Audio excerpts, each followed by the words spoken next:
Assalamualaikum warahmatullahi wabarakatuh.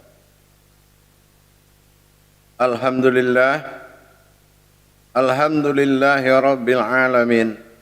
Assalatu wassalamu ala asyrafil anbiya'i wal mursalin sayyidina wa maulana Muhammadun musabihil wal ikram ya wal jalil wal ikram. Ashhadu an la ilaha illallahul malikul haqqul mubin wa ashhadu anna Muhammadan abduhu wa rasuluh syadiqul wa'adal amin. Tahirin wal mujahidina amma ba'du.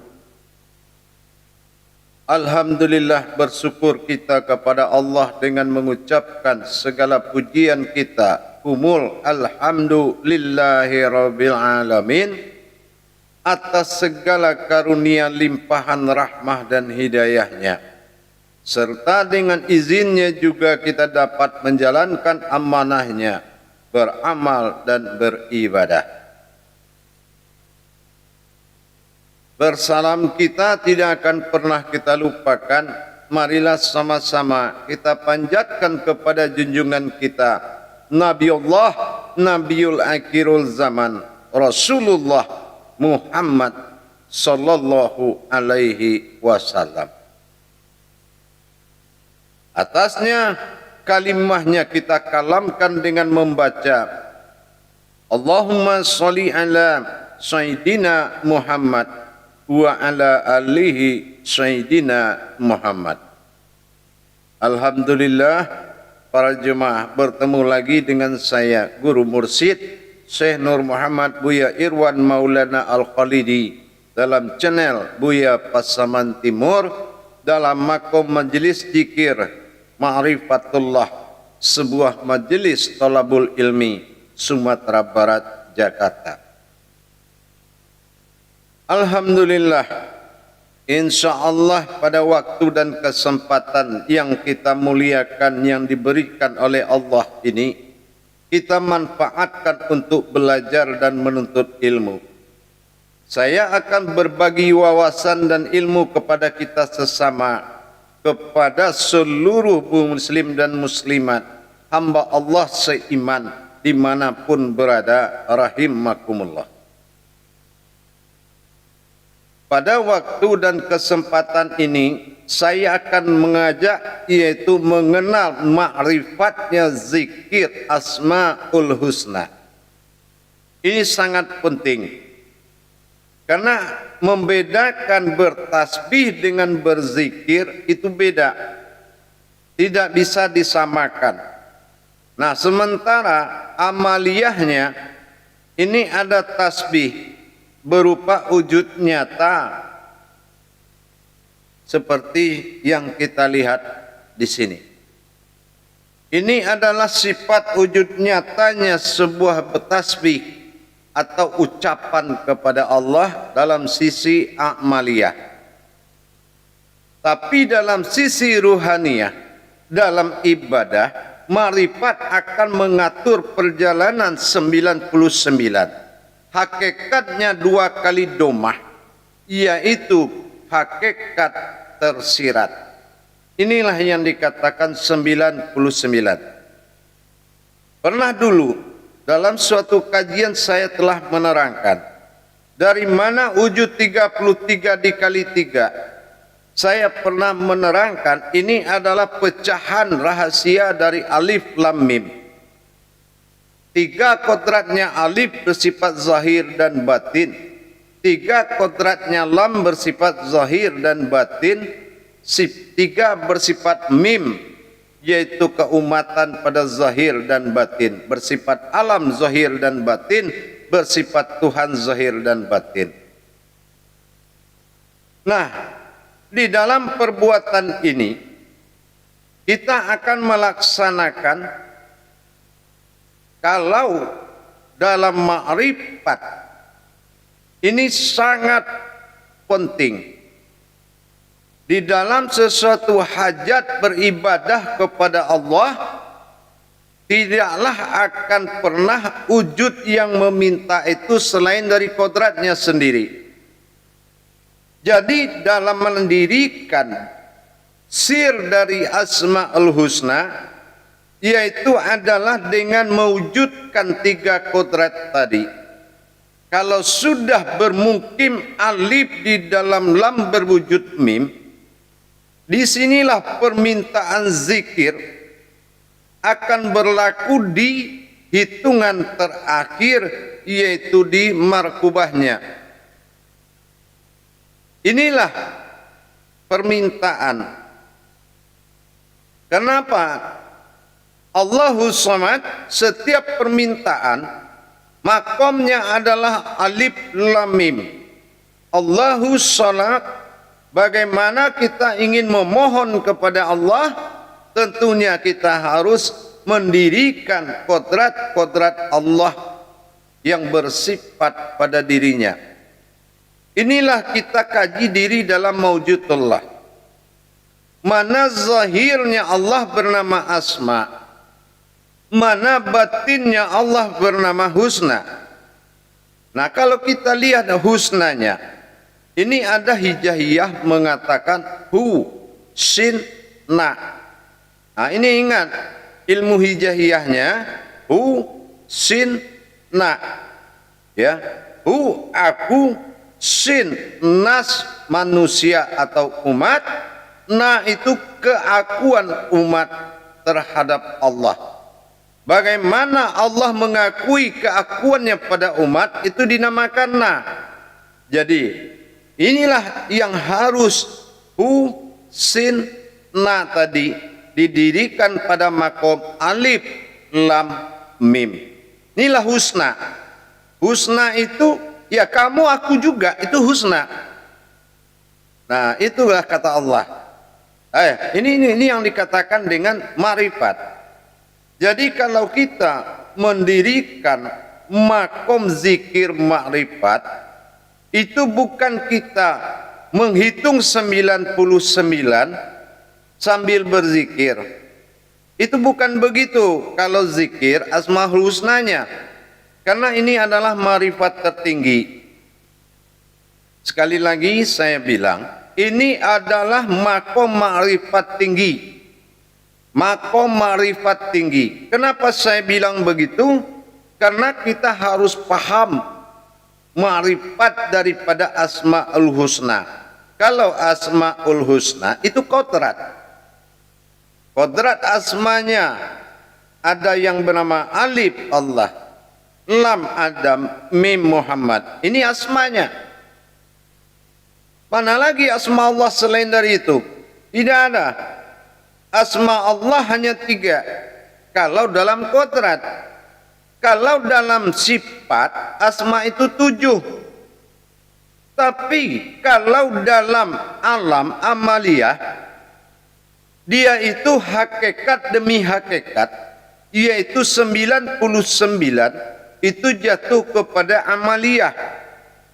Kalau dari sisi amaliyah kita menghitung sifat daripada bersifatnya Allah, ini amaliyah. Tapi kalau dari sisi kodrat, kita harus mendirikan kodrat Asmaul Husna dulu, dan baru meluncurkan ma'rifat. Jadi jangan salah memakai kodrat tasbih begini. Pernah dalam tayangan YouTube saya menerangkan nama-nama 33 itu, bagaimana munfi, nafis, isbat, misbatnya dari 4 kodrat, dari 33 kali 3 tambah markubah. Jadi di saat ini kita harus menjalankan kodrat daripada Asmaul Husna ini adalah alif lam mim. Mana alif jatuh kepada batin, pandangan ditujukan 33 kepada batin, dikala jatuh zikirnya tidak ada yang mewujud, hanya ada satu wujud belum bernama. Itulah asal muasal daripada titik dalam sukun, berarti itu alif 33 pertama. Lupakan semuanya selain dari sukun, wujudnya ada dalam kekosongan. Baru masuk kita kepada lam. Lam ini adalah sifat daripada sukun itu sendiri, yaitu makom. Nah, mana makomnya? Makomnya adalah batin. Nah, disinilah batin ini yang mewujud dalam bentuk jasad kita. Inilah dikatakan batiniyahnya Allah. Jadi kalau ditujukan kepada lam, kita harus menzikirkan terjadinya mewujud itu yang diingat. Ya, terserah kalamnya, tapi wujudnya harus terlihat dari lam, ya, makom. Nah, dari sukun itu jadi zat, zat jadi nur, nur mewujud jadi jasad. Nah, itu dikala kita dalam posisi lam. Allah, Allah, Allah, Allah. Dan zikir sir ini tidak boleh dikalamkan atau mengikuti napas, tapi mengikuti detak daripada jantung atau drup wal durup, ya. Itulah aku dan aku juga. Jadi ikuti detak itu dengan rasa dan konsentrasi yang tinggi. Ini dikala lam 33 kedua. Nah, dikala mim keumatannya 33 ketiga, di situ kita melihat maujudullah ini, batin telah berdiri hayat menjadi jasad dan berbentuk seperti wujud diri kita sendiri. Dan disitulah hilangnya keakuan kita. Hilangnya keakuan kita, berdirinya Rabbin Nas, keakuannya Allah dan penguasaannya total, lahir dan batin. Allah, Allah, Allah, Allah, Allah, Allah. Ikuti gerak jantung serentak dengan tasbih. Kamu berada di dalam alam batin, tidak lagi di alam dunia atau zahir. Batin yang mewujud, dari batin wujud alif mewujud dan menjadi batin yang mewujud, itulah dikatakan mim. Berupa-rupanya Allah pada Adam dan berkodratnya Allah pada Muhammad. Setelah dia mewujud dalam zikir Allah, Allah dalam ma'rifat yang mewujud, 33 berakhir, berarti kita telah sampai kepada pemegangan daripada markubah terakhir, keputusan ma'rifat ini. Apa keputusan ma'rifat? Apa yang kita ingin, yang kita belum bisa, yang kita belum paham, yang kita ingin mendekatkan diri kepadanya, dan kita harus melihat dia dalam satu wujud. La mawjudun illallah, la ilaha illallah. Apapun keputusan, iktikad dan marifat batinmu akan jadi. Kenapa?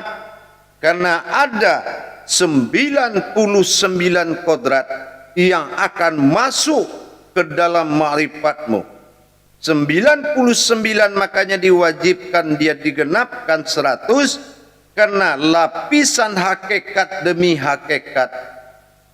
Dikatakan domah demi domah, 9 demi 9. Ini akan masuk zahir dan batin. Di zahir Adam dia berupa angka 6, di zahir Muhammad dia akan berupa angka 9. Nah, inilah perbedaan dalam bentuk tidak ada, dalam kodrat 6 dengan 9 itu ada. 6 menjadi kodratnya Adam menjadi 6 masa, 9 adalah kodrat Muhammad dalam martabat Allah syahadat 9 di dalam 17 rakaat. Jadi kalau kita sudah berdiri 9 dan 6, berarti kita telah di dalam makomnya Allah subhanahu wa ta'ala. Disitulah kita menekan tasbih ini dengan membaca Al-Fatihah selama kita membaca Al-Fatihah, kita dalam marifat Al-Fatihah menghadirkan wujud kemin satu kodratnya dirinya Allah dalam kita berkehendak dan menghadirkan satunya. Nah, inilah dengan Al-Fatihah. Jadi kalau kita, apa yang kita inginkan, apa yang kita ingat adalah 3 kodrat perjalanan tadi. Bagaimana hadirnya batin, wujudnya alif dalam batin. Yang kedua, mengingat yaitu mewujudnya batin menjadi zat dan zat mewujud menjadi nur. Tapi di makom ketiga mim adalah berupa-rupanya Adam, Allah pada Adam, dan berkodrat mim ha mim dal Allah pada Muhammad. Jadi la mawjudun illallah wa huwa ma'akum aina ma kuntum innama amruhu atas nama ruhum sayan arada an yakulallahu nilah lahunya Allah, maka kun sampai kepada tujuan dan fayakun melihat hasil tujuan di dalam Al-Fatihah. InsyaAllah dengan kekuatan zikir makrifat daripada Asma'ul Husna ini sangat nilainya tinggi di mata Allah. Sangat tinggi derajat daripada makrifat zikir Asma'ul Husna tadi. Kalau selama ini pernah saya sampaikan zikir batinnya Asma'ul Husna, tapi sekarang saya sampaikan, saya wasiatkan, yaitu zikir ma'rifatnya Asma'ul Husna. Agar apa? Agar kita tahu kalau zikir itu adalah mengingat Allah, bukan mengerjakan sesuatu perantara tasbih. Itu namanya mengerjakan amaliyah. Ya, amaliyah itu ada bertasbih. Tapi kalau ibadah namanya zikir. Makanya 33 kali 3, karena 33 zahir batin, alif lam mim ini menjadi 99.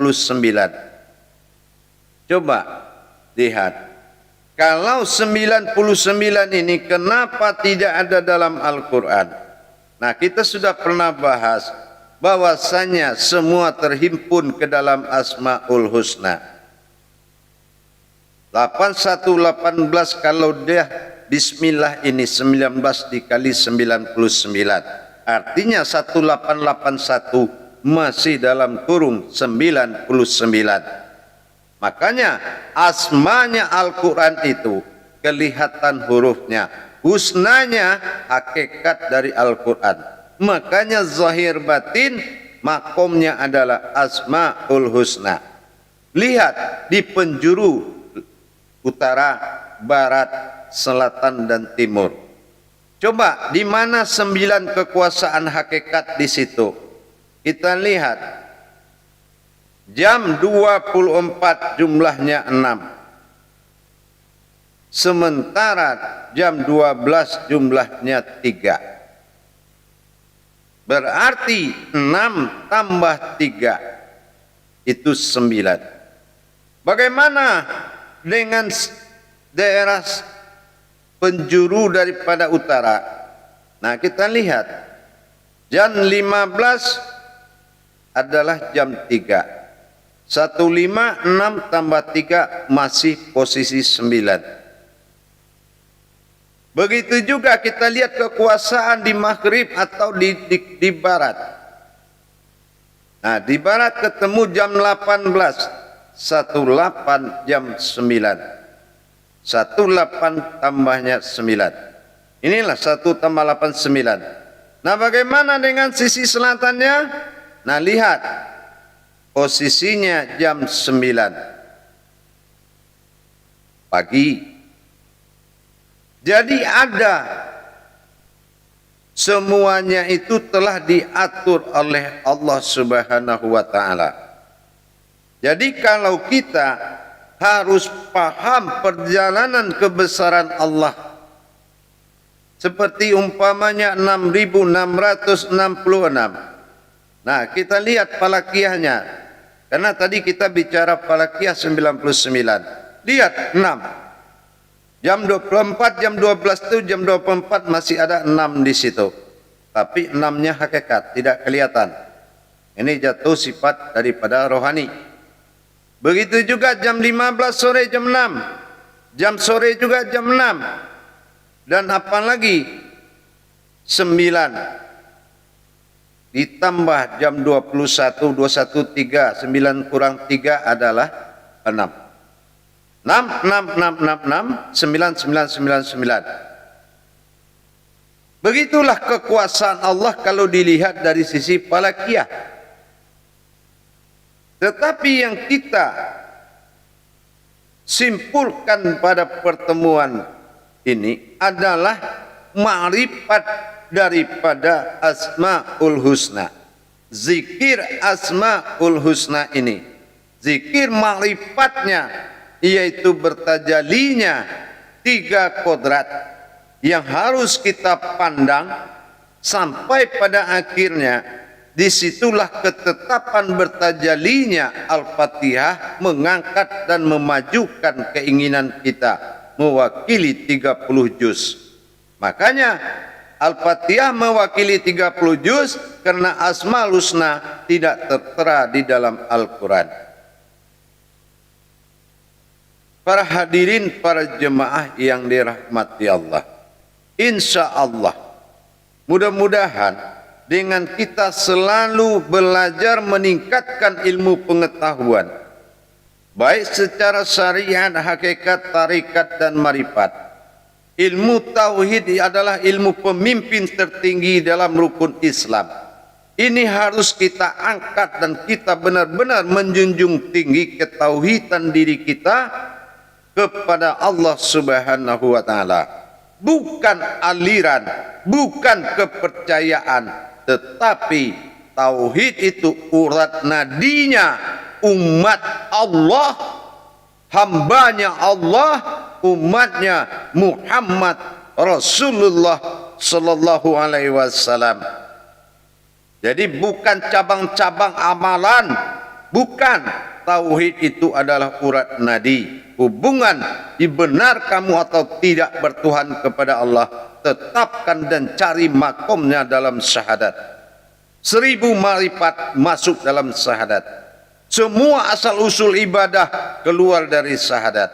Ingat, hanya kamu belum paham. Baik para jamaah sekalian, mudah-mudahan zikir ma'rifat Asmaul Husna ini benar-benar mengagungkan kita, memuliakan kita di mata Allah, sehingga bertajalinya Allah pada sifatnya sendiri membuat nikmatnya dan rezeki besar bagi kita. Allazina yu'minuna wa bil ghaib wa yuqimunas shalah wa mimma razaqnahum yunfiqun. Inilah nikmat besar ilmu. Ilmu Allah itu seandainya dijadikan air laut ini tinta, pulpen, tidak akan cukup menulis ilmunya Allah. Tapi ingat, seandainya dijual semua isi alam ini untuk membeli satu ilmu Allah, tidak cukup biayanya. Tapi alhamdulillah dengan pertemuan, dengan keikhlasan kita, dan kita saling mengisi, saling mengingatkan, dan saling berbagi, insya Allah semuanya gratis. Insya Allah mudah-mudahan selalulah kita di dalam hidayahnya, dan barokahlah dunia dan akhirat kita, dan dirahmati oleh Allah hidup kita menjadi hidup yang hasanah dunia dan akhirat. Akhirul kalam, wabillahi taufiq wal hidayah. Wassalamualaikum warahmatullahi wabarakatuh.